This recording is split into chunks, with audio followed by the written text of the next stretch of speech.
quarter and full year 2024 earnings conference call. I'm Deb Wasser, VP of Investor Relations. Today's prepared remarks have been pre-recorded.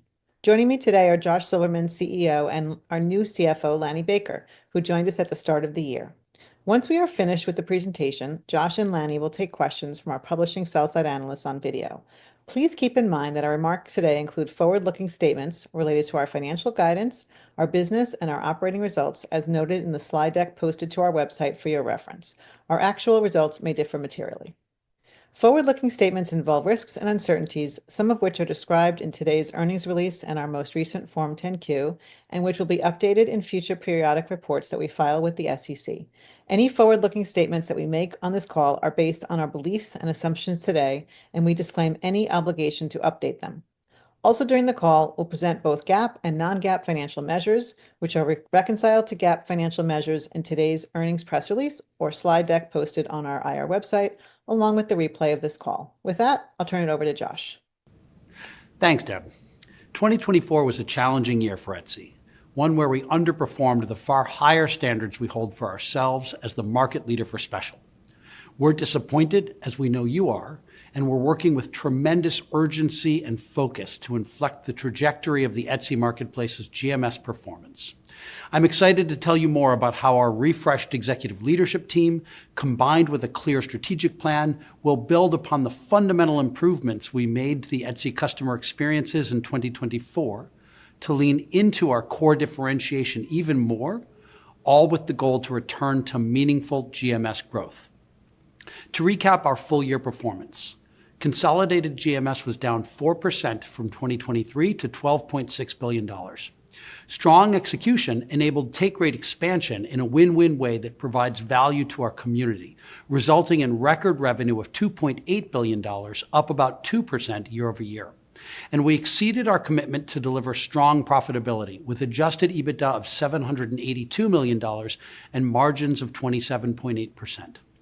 Recent e-commerce growth has been skewed towards those that offer low prices and fast delivery, and that's a game we're unlikely to win. We also recognize that consumers are shopping and spending their time differently, with more competition than ever for mindshare. So during 2024, we challenged ourselves to zoom out, and we made some considered pivots to focus on where we can win to make Etsy truly better on the whole. We temporarily shifted our way of working to be less focused on near-term conversion-driving experimentation in favor of creating holistically better customer experiences focused on quality, reliability, and making our app a place for discovery. While this resulted in real opportunity cost to GMS to the tune of at least a few $100 million last year, we believe it will be well worth it, as we're now building on this improved foundation for 2025 and beyond. Etsy truly has something different and valuable to offer the world. That's certainly what we hear from so many of our buyers. We want more people to think of us more often and to come to us to be inspired and to have fun, to bring Etsy front and center in their consideration set.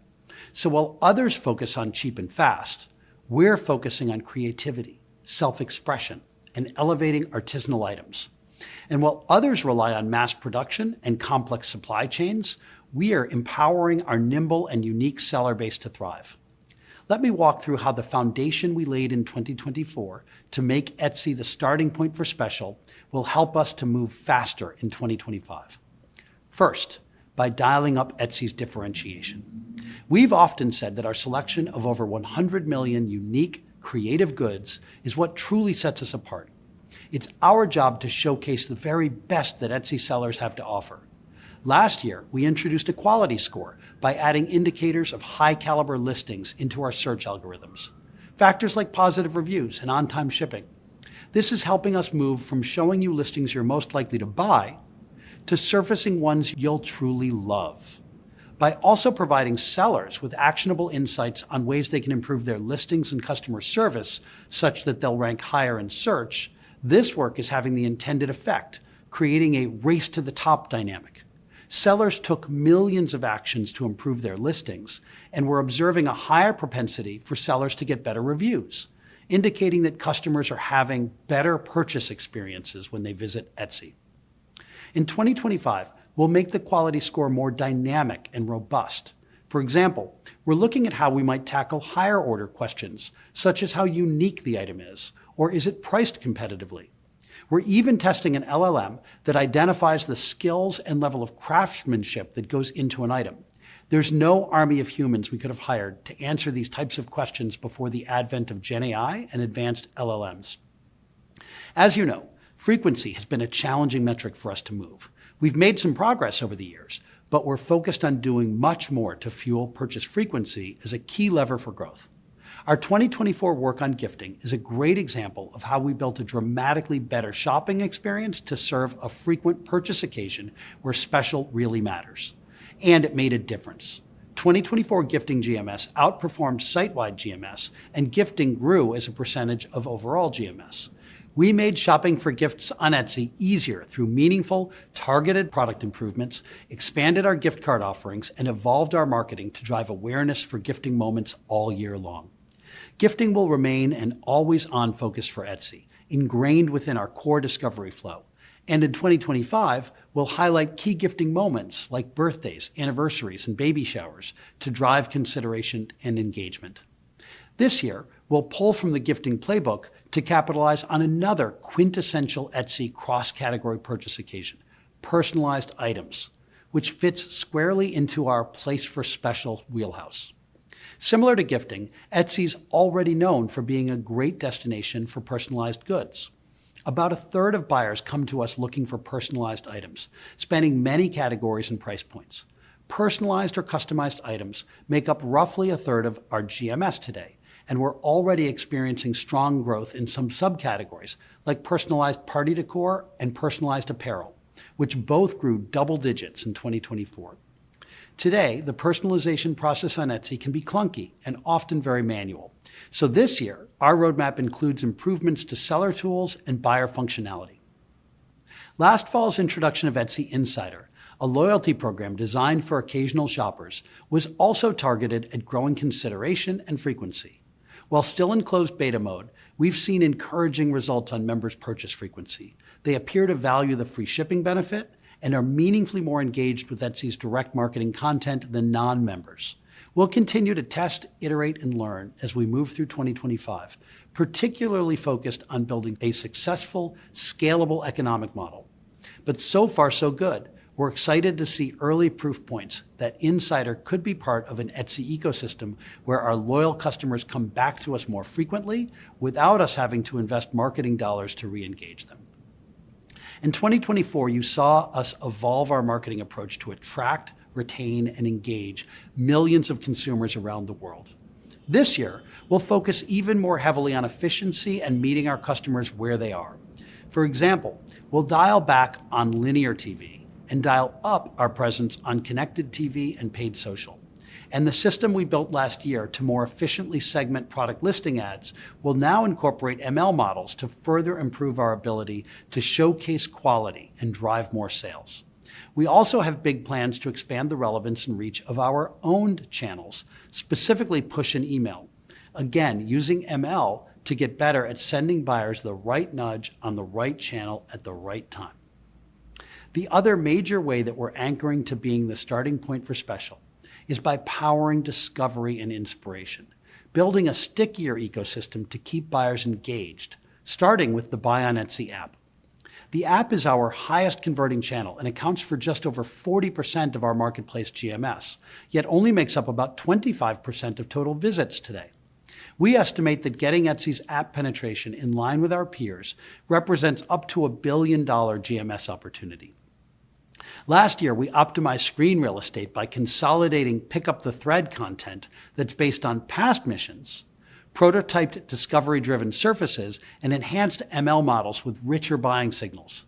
We're now launching an entirely revamped navigation featuring our all-new Shop tab, which leans heavily into discovery with browsable, inspiration-rich content designed to better showcase the incredible possibilities that Etsy has to offer. Why are we so focused on powering discovery and inspiration? It's really the start of a fundamental shift in how we interact and engage with our buyers, creating a powerful flywheel designed to elevate the entire Etsy experience. As our surfaces become more browsable and engaging, We can capture an order of magnitude more data about our buyers' interests, inclinations, and habits, both collectively and individually. For example, what did you hover on? What did you swipe past quickly? Which images did you choose to enlarge? Historically, we've been focused on spear phishing, optimizing to quickly get you to what you want and then show you similar things. The signals we get from spear phishing are powerful and show high intent, like what did you favorite and what did you actually buy? But they're quite scarce compared to what we can learn from browsing behaviors. By gathering more about what sparks your interest, we'll be better positioned to delight you when you're ready to buy. With discovery-forward surfaces, we're dramatically expanding the signals we collect.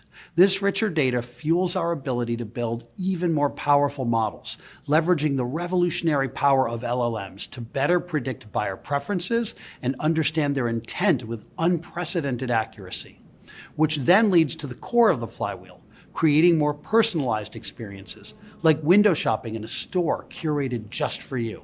That's the experience we envision for our evolved surfaces, driven by the insights from our powerful models. As the flywheel spins, these personalized experiences become even more refined and engaging. A critical offshoot of this flywheel is the ability to create more tailored marketing. By leveraging these vast data sets and powerful LLMs, we expect to be able to generate more effective and personalized marketing strategies across all channels, from email and CRM to push notifications. And that will land buyers on our highly browsable experiences. All of this reflects a fundamental shift in how we're working to get consumers to come and return to Etsy's evolving and ever more personalized and resonant surfaces. Everything we're working on is in service of better buyer experiences and helping our sellers to grow. It's important to highlight that in today's highly commoditized world of e-commerce, Etsy sellers and their items are the foundation of what makes us special. In fact, in our recent seller census results, which you'll find in our 10K, show that 9 out of 10 Etsy sellers are one-person businesses. Nearly all work from home. 8 out of 10 are women, and half sell exclusively on Etsy. As intended and expected, our new seller setup fee, combined with enhanced trust and safety efforts, resulted in a decline in active sellers last year. However, the result is a healthier seller base, evidenced by the higher percentage who are making sales, demonstrating our commitment to their success. And we have a lot more in store in 2025. Turning to Depop, which represented a strong growth tailwind in 2024. With GMS up nearly 32% year over year to $789 million.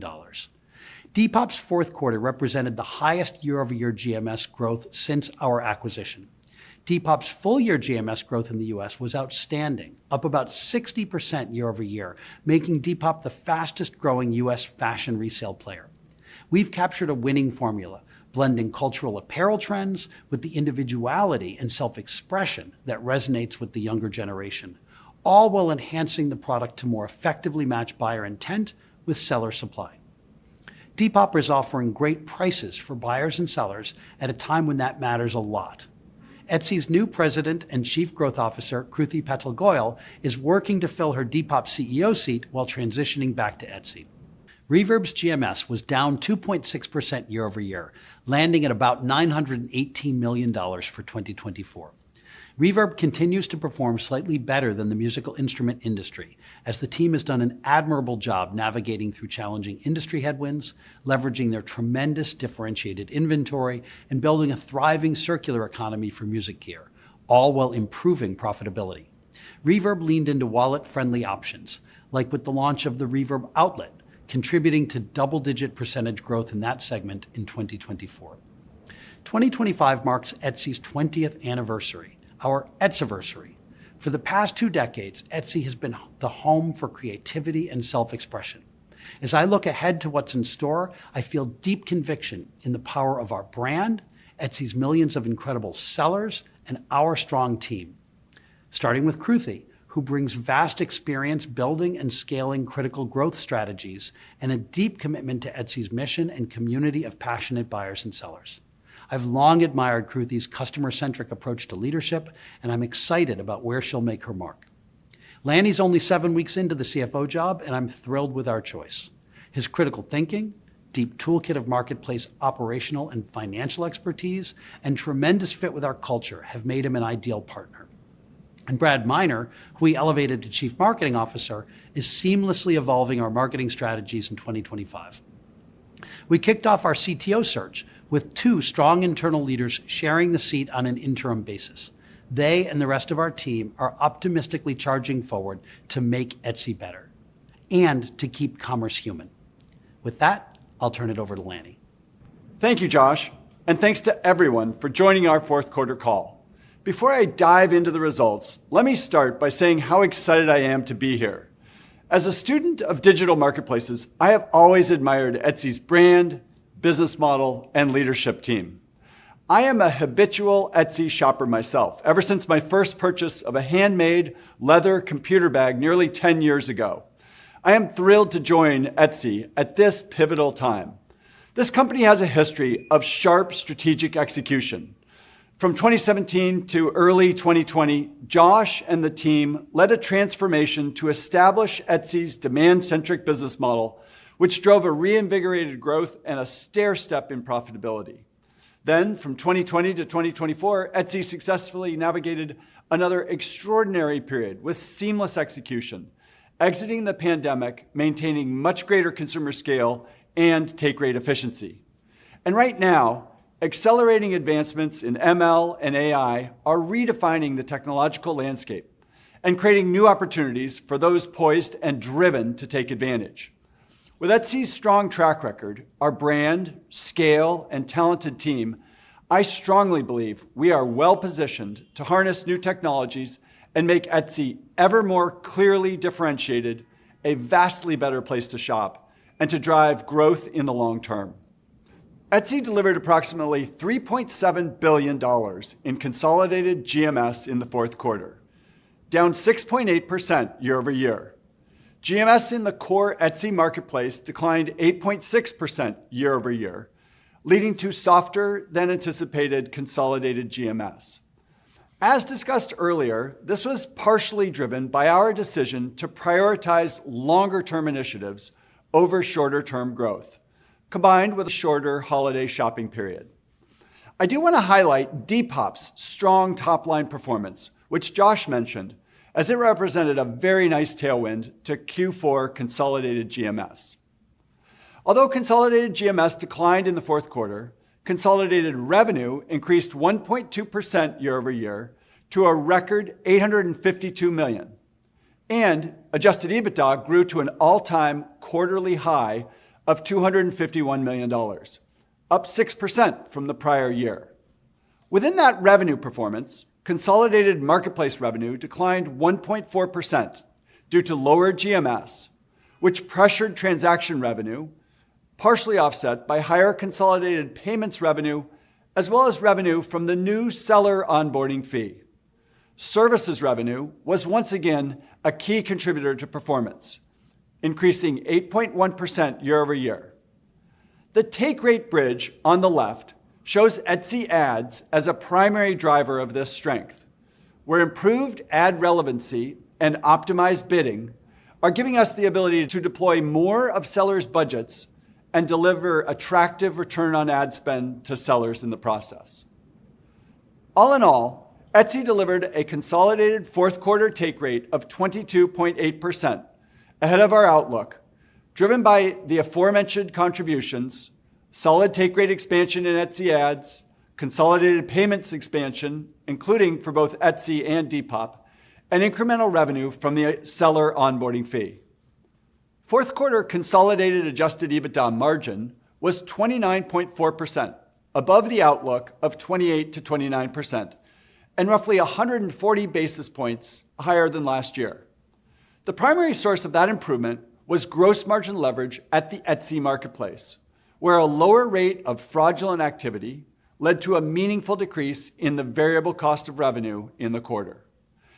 I think it's encouraging to see Etsy deliver healthy bottom line performance in what was a challenging quarter for GMS. During the fourth quarter, consolidated product development spend decreased 5% year over year to $111 million. We gained leverage on a full year basis with consolidated product development spend as a percentage of revenue declining to 15.8% in 2024, compared to 17.1% in the prior year, primarily reflecting the reorganization undertaken in late 2023. Fourth quarter consolidated marketing spend increased 9% year over year to $285 million, which drove total marketing spend as a percentage of revenue to 33.5% in Q4. The company pulled back a bit on brand spend versus the prior year and increased investment in paid social, while continuing to execute across other performance channels. For the full year, consolidated marketing spend increased 13% year over year, and consolidated marketing spend as a percentage of revenue increased to 30.5%. Turning to Etsy marketplace buyer metrics, as a longtime observer, I'm frankly in awe of the way Etsy has driven buyer acquisition over time. And while Etsy obviously had an outsized influx of buyers during the pandemic, the ability to continuously find new buyer channels, reactivate large pools of lapsed buyers, and create stickiness with existing buyers is no small feat and provides enormous value to our sellers. To that point, the Etsy marketplace ended the year with nearly 90 million active buyers, still close to record levels. One of the silver linings in 2024 was the continued reactivation of lapsed buyers, nearly 29 million for the year and nearly 10 million in the fourth quarter alone. Mid-funnel and other paid social marketing channels are working well as a tap on the shoulder, reminding buyers to come back to Etsy.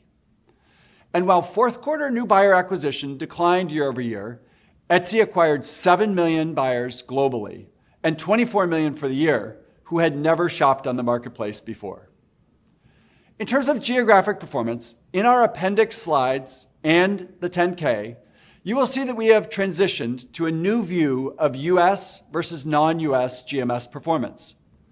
This updated disclosure is based solely on where the buyer is located, rather than our prior definition, which took into consideration the location of both the buyer and the seller.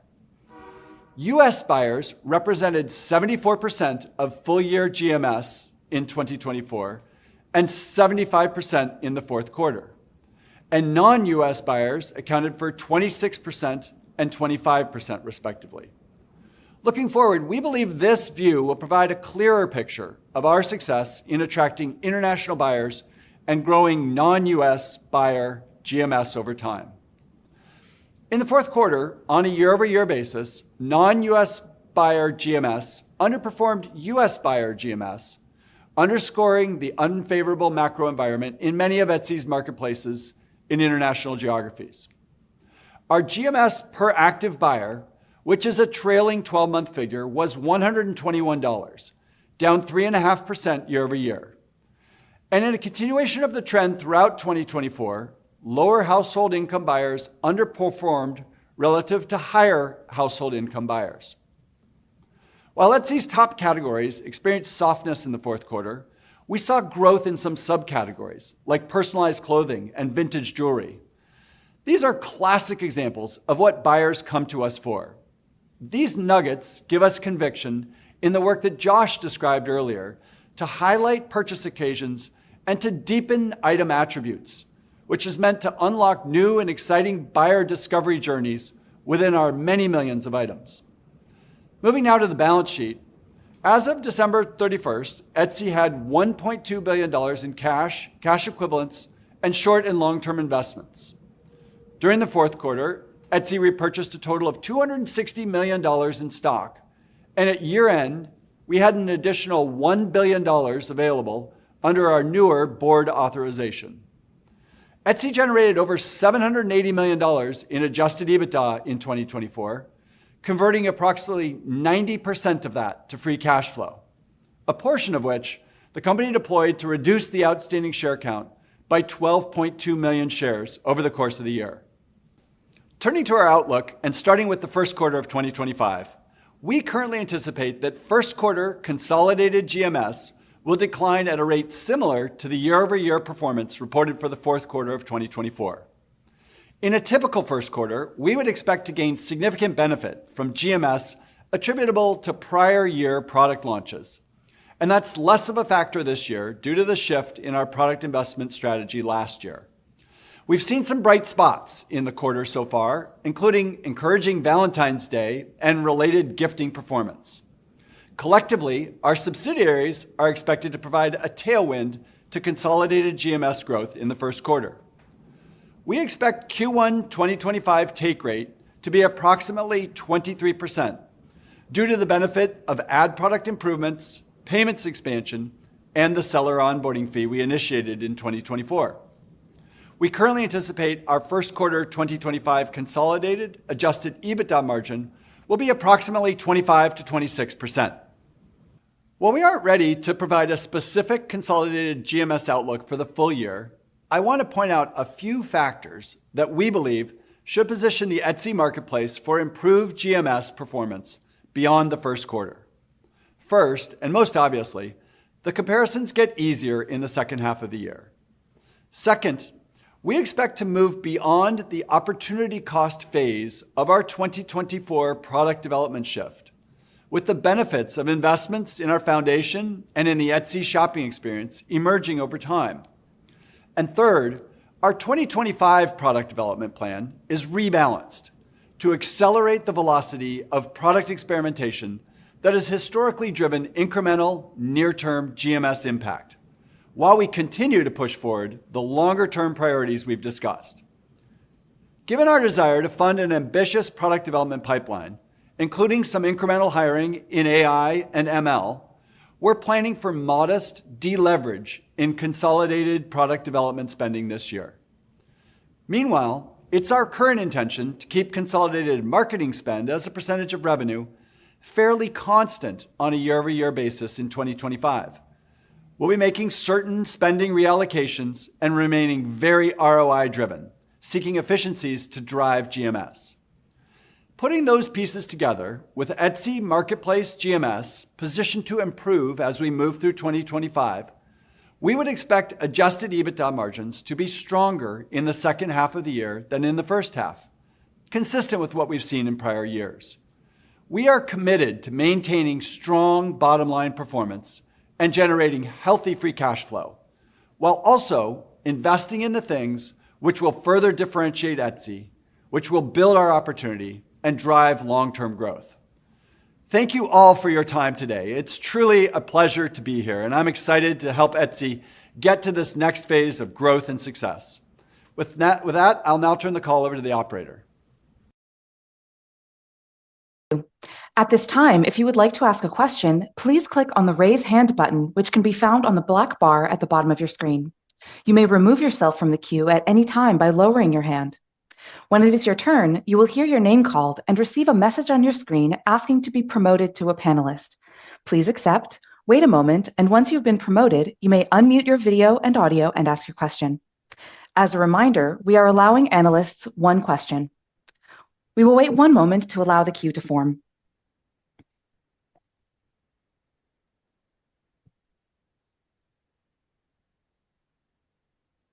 Our first question will come from Eric Sheridan with Goldman Sachs. You may now unmute your audio and video and ask your question.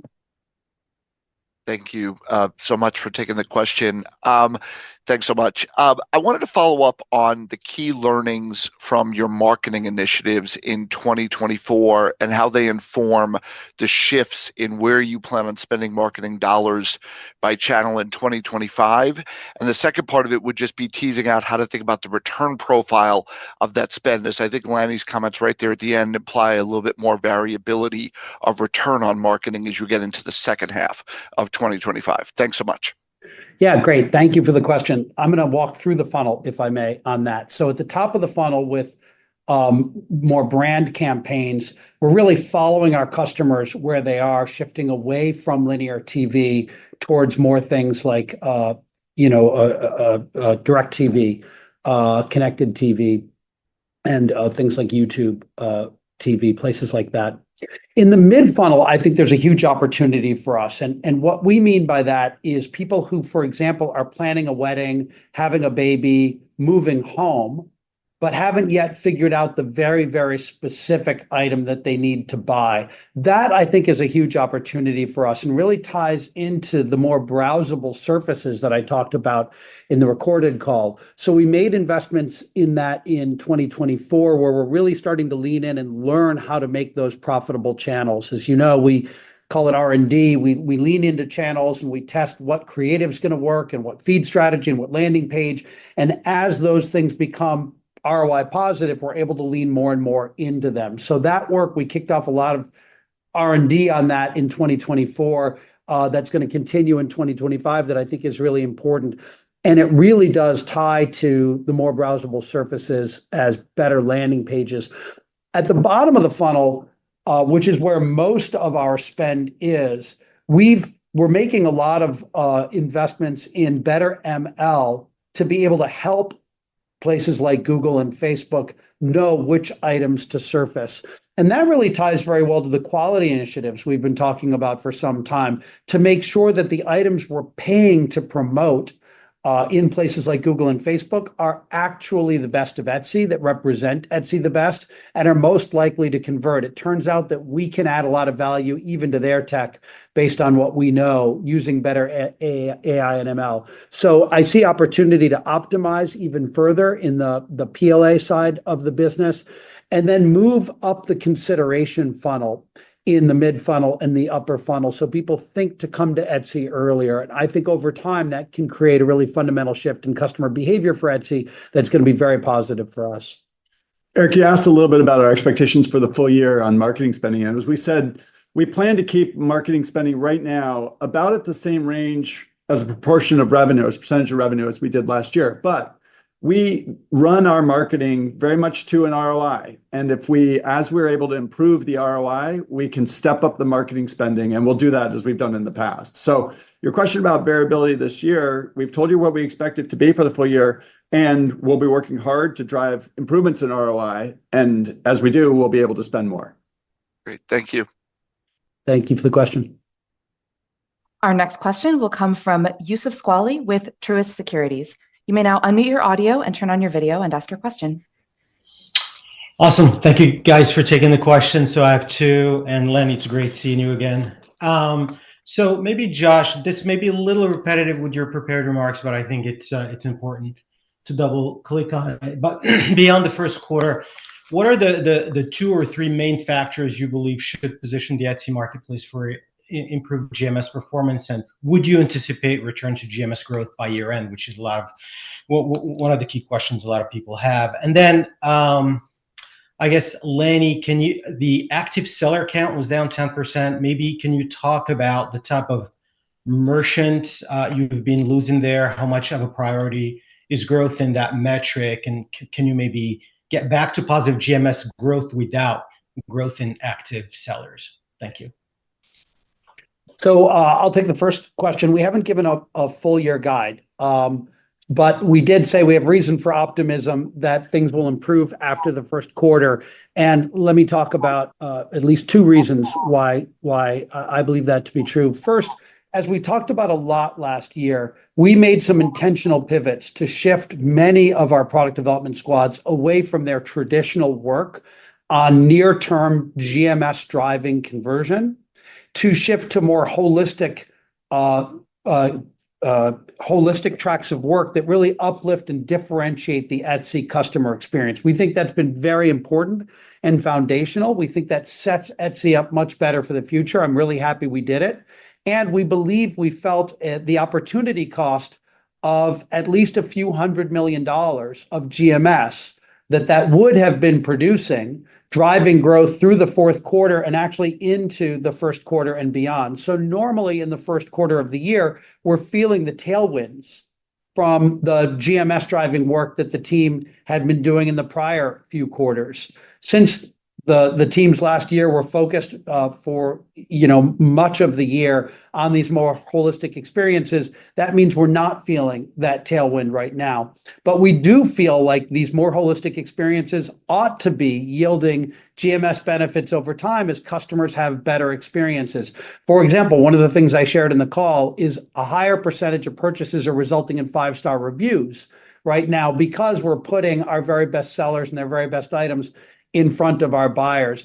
We feel like that ought to be yielding benefit. And as we now are entering 2025, we're shifting some of our product development efforts back to these very intentional near-term GMS driving work that we've historically been very good at. So we'll have a more balanced approach through 2025. Those teams are just starting in their tracks of work. January 1st, they just started returning their focus to the more traditional near-term GMS driving work. But we think as we move through the year, we have a track record of seeing those kinds of efforts be very productive. So that's why we think that the work we did last year is good, and we think it positions us to see improvements as we move past the first quarter. And quickly on your question about seller count, one thing we've seen is that the percentage of sellers who have made a sale successfully has grown as the volume of sellers has come down a little bit.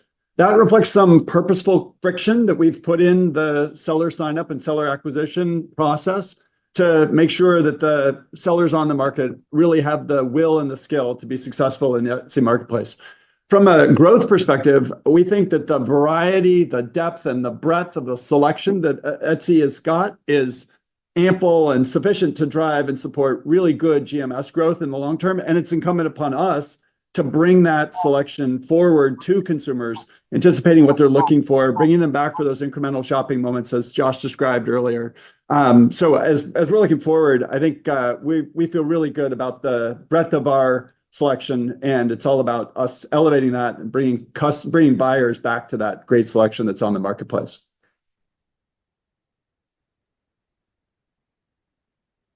Our next question will come from Lee Horowitz with Deutsche Bank. Lee will be with us in just one moment. Great, thanks for the question. Josh, you gave some really helpful color on the priorities in 25, but you also talked about e-commerce platforms that are gaining share at this point as those that compete on either price or speed of delivery.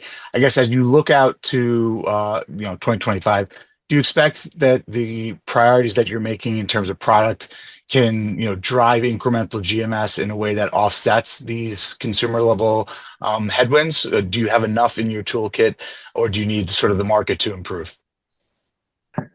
Certainly it won't hurt for consumers to feel more confidence and feel like they are not trying to pinch every single penny. For those who are saying, hey, the economy actually looks pretty good, all the data looks pretty good. I think we just went through an election, which was kind of a referendum on how do people feel about the economy. And I don't think they feel great about it. So having more consumer confidence would no doubt help. That said, we're very focused on doing what we can do within our power. And I do think we have a lot of agency here. I think trying to compete in the race to the bottom of who can sell it cheaper and ship it faster, Etsy's just not well positioned for that. That's not what we're about. And I don't think it's great for our brand.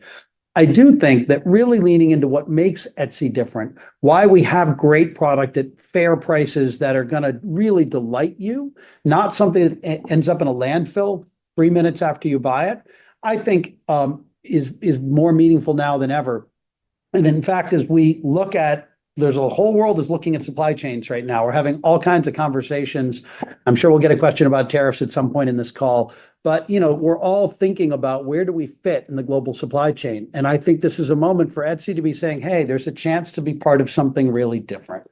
There's a chance to own something that really matters. And so what we're really focused on is elevating the best of Etsy. And our ability to do that is much greater all of a sudden with the advent of LLMs, understanding what are the highest quality items, what are the most artisanal items, which items appear to be priced appropriately to the market, who are the sellers that actually do the very best job serving our customers and really lifting those people up, and then creating more browsable spaces on the site where even if you didn't come looking for jewelry, for example, you were looking for home furnishings when you arrived, but we're showing you, hey, Etsy's got amazing demi-fine jewelry. Demi-fine jewelry is an area where we compete super well. That's going to be, a ring that's maybe $100 to $300.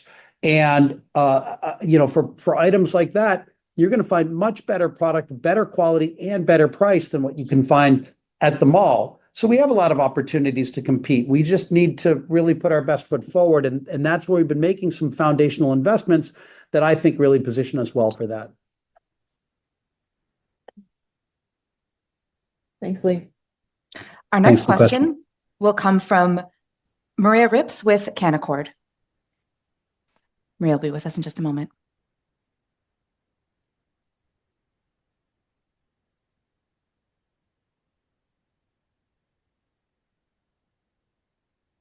All right, Maria, you may now unmute your audio and ask your question. Perfect. Thank you for taking my questions, and Lenny, congrats on joining the company.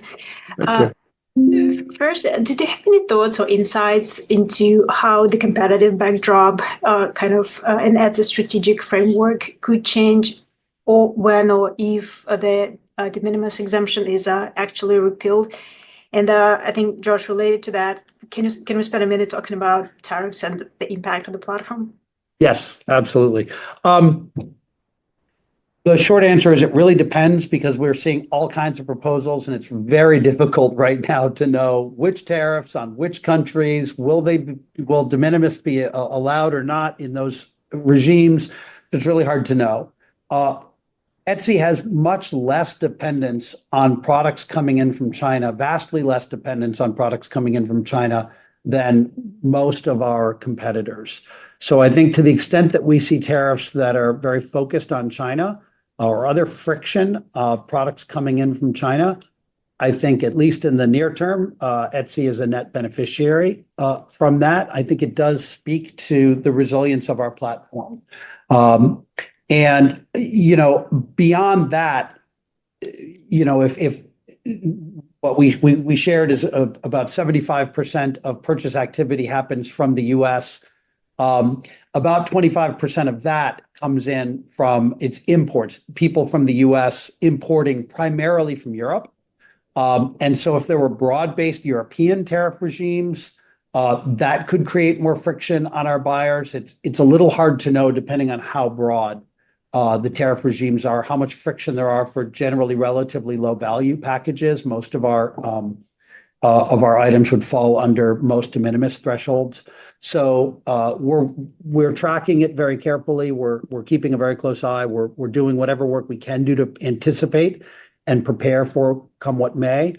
In general, though, I think Etsy will be more resilient than many of our competitors in these situations. And I think it speaks to the resilience of our platform in general, that we've been through a lot of global shocks of one kind or another. And this is where a cottage industry can really come to the rescue. Our sellers buy most of their raw materials from their own within 60 miles of their home.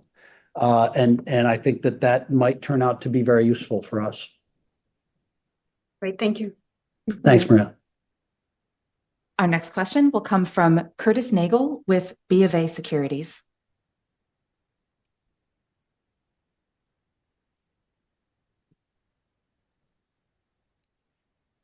Curtis, you may now turn on your camera and unmute to ask your question. Terrific. Thanks very much for the question. So first one, maybe digging into the point about the Etsy ads driving the higher take rates. We can certainly see that in the numbers. Doesn't appear to be driving GMS, at least on a net basis. Am I misreading in this? And I guess just generally speaking, thinking about overall take rates, would you consider maybe lowering a bit to help drive some of that GMS? Great question. So the Etsy ads are actually neutral or better to GMS. So we tend not to ramp things up if they are harmful to GMS. The standard is it's got to be, for the buyer experience, it's got to be that the ads are as good as the organic. Not always the case, and it depends. Lots of releases. The Etsy ads benefits we've seen isn't like one big bang release. There have been a number of things that they've done, but in general, I would say they're at least neutral and sometimes beneficial. The Etsy ads team is actually gold based on GMS and take rate, so they're gold based on producing an experience that drives more sales for our sellers. In terms of taking the take rate down, it doesn't appear to us right now that that is a hindrance. In fact, we see a huge abundance of really high quality listings on the site. We're proud of the fact that most of the fees we charge are optional. So there's 20 cents to list an item. That's been stable for, I think, since we launched Etsy 20 years ago. There's a 6.5% commission, which we think is pretty fair. Payments fee, which is very competitive with any other payments platform you'd use, and everything else is optional. And so our sellers are opting in when we create value-added services, be it shipping labels or Etsy ads. So we think we've done a good job of making this a real win-win. And in fact, if you look at the take rate expansion over 2024 and even over 2023, those were all us making the experience better in a way that our sellers opted in. So we think we made the pie better. They were real win-win experiences. And the notion that the take rate always has to be a zero-sum game, I'm not sure is true. I think we've done a pretty good job of demonstrating that we can make the pie bigger for everyone. We expect to be able to sustain the take rate, the advances we've made over the last 12 months. Our first quarter outlook is that take rate should be around 23%, which is up a little bit from where it was in the fourth quarter. And that, as Josh said, we believe it's Etsy's efforts to bring value to those additional services that are appreciated by the sellers that support the take rate where it is today and where it could go in the future. Our next I question. think I'll add on Etsy ads since we're on it. Oh, yeah. If we look back historically at Etsy ads, you see it tends to go through a period of time when take rate from Etsy ads is relatively stable. Then you'll see it go up relative. We're making some foundational investments, some core infrastructure and other investments in a year, and then it pays off with better models the next year. And you tend to see it go a little bit like that. I think that the Etsy ads improvements we've made last year are going to be very sustainable this year. But the team has some great ideas for some very foundational work that they want to do on Etsy ads that may not raise the take rate in the short term. In particular, taking a lot of the quality work from search and infusing that into ads so that search and ads work more closely together and you see less duplication between them. I think that's going to be a great track of work. I don't know that it will raise the take rate, but I think it'll make the buyer experience better, to the core of your question. That's one of the big focus areas for this year. Okay, thank you. Thank you. Our next question will come from Steve Forbes with Guggenheim. Please go ahead. Morning, everyone. Josh, maybe just to focus on the habitual buyer base and the repeat buyer base, right? Intuitively makes a lot of sense what's happening with the seller base. So maybe can you just help us understand, sort of what factors are driving the shrinkage of the habitual buyer base? And then, as you sort of explore, the loyalty program development process, what needs, right, does the habitual buyer or repeat buyer really want from Etsy as you think about improving the value proposition of the loyalty program over time? Yeah. So there's, broadly speaking, two categories, I would say, in the habitual buyer. There are people who are going through a life event like a wedding or a new baby, where they suddenly have a lot of purchases that are very relevant for Etsy. And we'll see them pop up and be, very high purchasers. And then they typically don't go away. They just buy less in the next year. And we see waves of that happening. When wedding sizes get smaller, we've had fewer weddings, for example. You see a little bit of headwinds from some of that.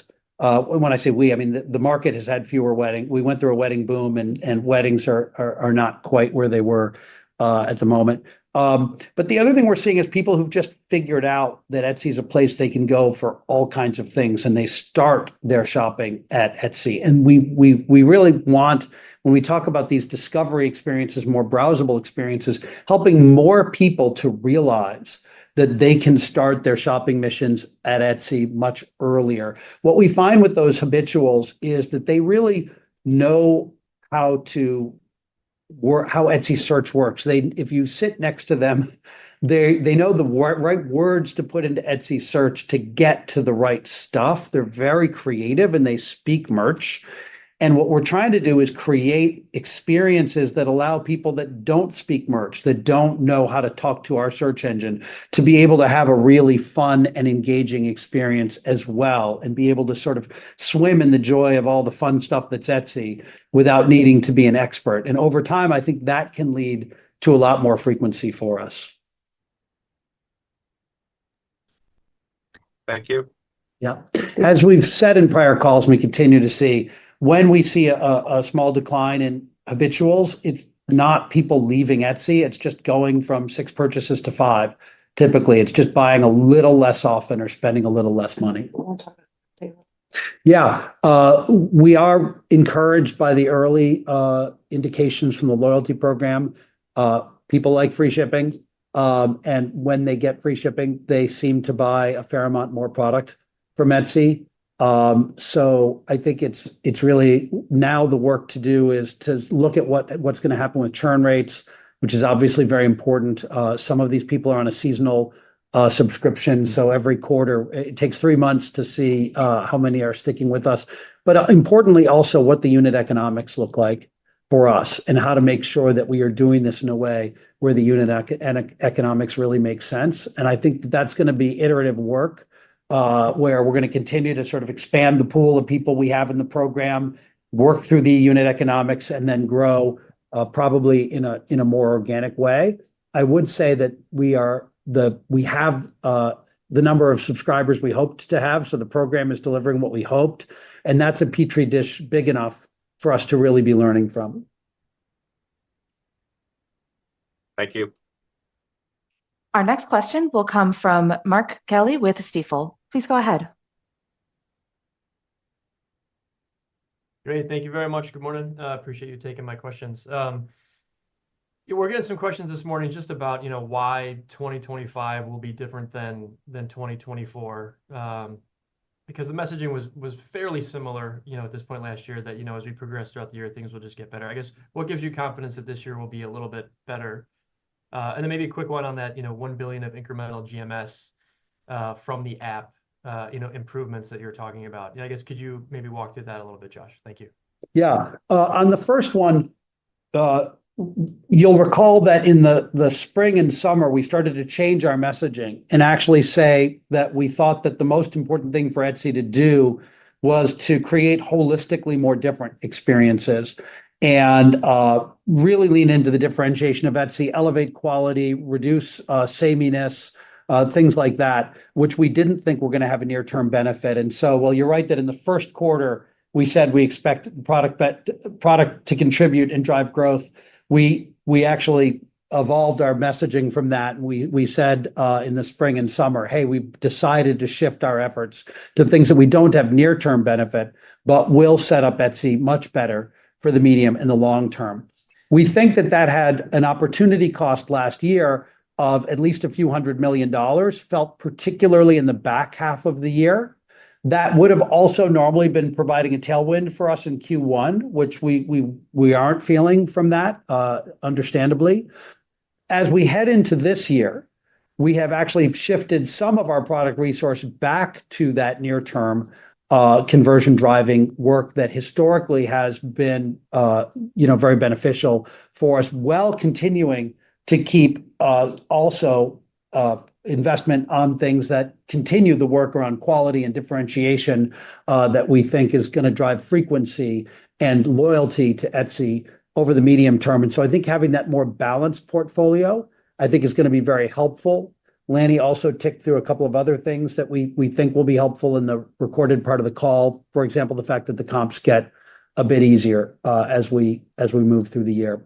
So we're going to keep focusing on the things we can control, which is really setting up Etsy as the best possible alternative to all of the really cheap and commoditized stuff out there. And I think the more we do to set up Etsy as something that's truly better and different than that, I think that is a very big prize. And we have our eyes on that prize and really focused on building towards that much better future. I think that, from joining the company, being relatively new, as I look at this year, the return and rebalancing of more of our development efforts to that sort of bread and butter Etsy conversion driving, the the sort of shorter term GMS driving rebalancing in that direction gives me encouragement about our growth rates today and what they can be tomorrow as that becomes more of our mix going into this year.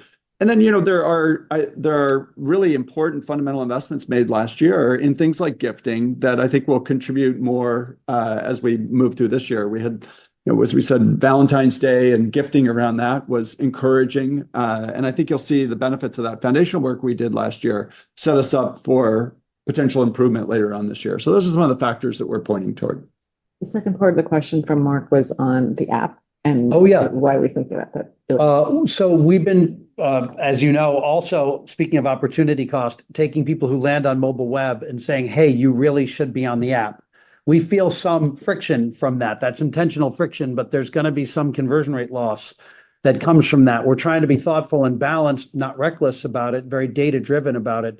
But we are seeing, an increase in app downloads as we head through the beginning of this year that we think is encouraging. So we're going to keep leaning into that work and over time getting much more of our usage to shift to the app. We think is going to be really great for long-term health of our customers and Etsy business. Perfect. Thank you very much. Thanks, Mark. Our next question comes from John Colantuoni with Jefferies. Please go ahead. Great. Thanks so much for taking my questions. So when you compare the insights from your foundational investments so far and think about how to position Etsy's marketplace for return to growth, talk about which areas of improvement to the consumer experience that you expect to contribute most meaningfully to that recovery. And maybe as part of that, can you just provide some examples of the areas of investments that you'll focus more on to generate more near-term GMS wins that you talked about? Yeah, let me start with the near term and then I'll go to the medium term if that's okay. On the near term, there's a couple tracks of work that this, the conversion driving team, and one of the changes we've made is instead of having every squad try to build a better experience for the medium term while also growth hacking, conversion driving wins for the short term, we've actually separated and said these are squads that are specifically dedicated to conversion driving near-term GMS. And these are squads that are building, newer surfaces and, we think improved experiences for the medium term. So you can think about it as value capture and value creation squads. And I think just having differentiation of mission is going to help. But having those squads that are very focused on near-term GMS, we've launched a whole bunch of new surfaces as the work that we did in the last half of last year. There's now an opportunity to go into those new surfaces we've launched and actually improve them for conversion. And so I think we'll see some benefit from that. Also, tactically, when I think about things that are likely to pay off this year, applying a lot more machine learning to our feeds, to our lower funnel marketing, I think can drive meaningful efficiency gains there that we would, to the extent they're ROI positive, reinvest in growth. So those are some examples of things that I think in the near term can be very helpful. In the medium term, I want to talk about browsing and I want to talk about quality. Let's start with the browsing side. Historically, our recommendations have been based off of very high intent signals, like what did you buy, what did you favorite, and what did you add to cart? Those three signals have been most of what powers recommendations on Etsy. Those are very high intent signals. They tell us a lot about you, but they happen very rarely. Most customers have only a few purchases, add to carts, favorites. So we don't end up having a lot of data to work from, and it can end up being a very rear view mirror-like experience on Etsy. By creating more browsable surfaces where you're just scrolling past interesting stuff, where did you pause? What did you dive into? What did you move quickly past? We get much, much more data about a much broader set of customers. And that data tells us things like what style do you have? What types of inventory interest you? It probably starts to tell us things like, do you own a pet? Or do you have a child in the house? what types of categories interest you. So when you come back and search on Etsy, we can apply all of that because we know so much more about you to make that experience so much more tailored to you. We can take Etsy and turn it into a really personalized experience.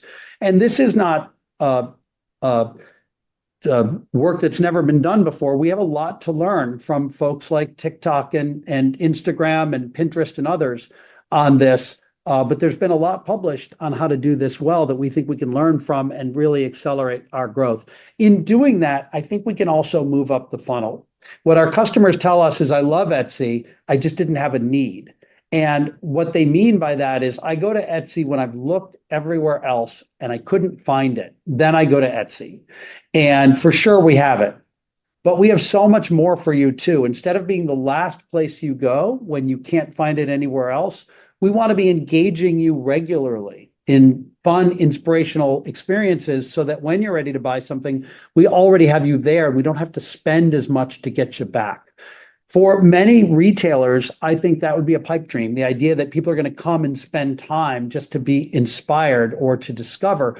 But for Etsy, it's a natural. We are the home of creativity. We are the home of self-expression. We have so much interesting content from interesting creators that I think on Etsy, it's actually a very natural fit. And our customers think it's a very natural fit. We have a lot of opportunity there. We're just beginning in that. And I'm incredibly excited.